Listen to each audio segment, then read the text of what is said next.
Hi friends, இன்றைக்கி பங்குனி உத்திரம். நம்ம வீட்டில் என்ன ஸ்பெஷல்னு பார்த்துடலாம் வாங்க. ஃபஸ்ட்டு சாமி கும்பிட்டிங்களா. இன்றைக்கி சாம்பார் வச்சாச்சு, அப்பளம் பொரிச்சாச்சு, அதுக்கப்புறம் உருளைக்கிழங்கு வறுவல் பண்ணிட்டேன், காலிஃப்ளவர் வறுவல் பண்ணிட்டேன், பாயாசம் வச்சாச்சு. ஃபஸ்ட்டு அப்பளங்காய் வச்சாச்சா, பாயாசம் அப்பளம் நல்லா முறுக்கு போட்டு சாப்பிட்டாச்சு நாங்கள். அதுக்கப்புறம் ரைஸ் தான் ஃபஸ்ட்டு காமிக்கணும். ரைஸ் முன்னாடி காமிச்சாச்சு.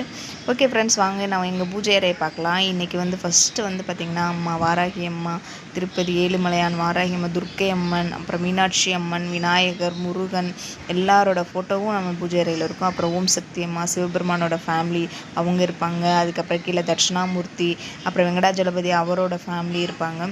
கீழே சாம்பிராணி வச்சு தான் ஃப்ரெண்ட்ஸ் அந்த பூஜை அறையில் அந்த மாதிரி ஆயிடுச்சு. நீங்கள் சாம்பிராணி அந்த மாதிரியெல்லாம் வைக்காதீங்க, ஏன்னா உட்டுனால் அந்த மாதிரி ஆகும். அதுக்கப்புறம் பங்குனி உத்திரம் முருகனுக்குரிய நாளில் முருகனுக்கு விளக்கு போட்டாச்சு. நம்ம பார்த்திங்க அப்படின்னா வெத்தலையில் கல் உப்பு வச்சு தீபம் வச்சு ஏற்றிருக்கோம். அப்போ தான் செல்வ செழிப்போடு. இதில் கடலை இருந்துச்சு ஃப்ரெண்ட்ஸ். கடலை 3 நாளாச்சு. அது ஒரு மாதிரி ஆகட்டி வேக வச்சாச்சு, ஊற வச்சு வேக வச்சுட்டேன். அதுக்கப்புறம் பழைய சாப்பாடு இருந்துச்சு, அதில் தண்ணி ஊற்றி வச்சுட்டு மாமாட்ட திட்டு வாங்க முடியாது, அந்த கடலையை அவிச்சு வச்சுட்டேன். நல்லாயிருக்கும், நல்லாலே சாப்பிடட்டும் அப்படின்னு சொல்லி வச்சாச்சு. பாத்திரத்தெல்லாம் கழுவி வச்சுட்டு மேலே கவுத்து வச்சிட்டோம் அப்படின்னா இன்றைக்கி பங்குனி உத்திரனால நல்லபடியாக முடிஞ்சு.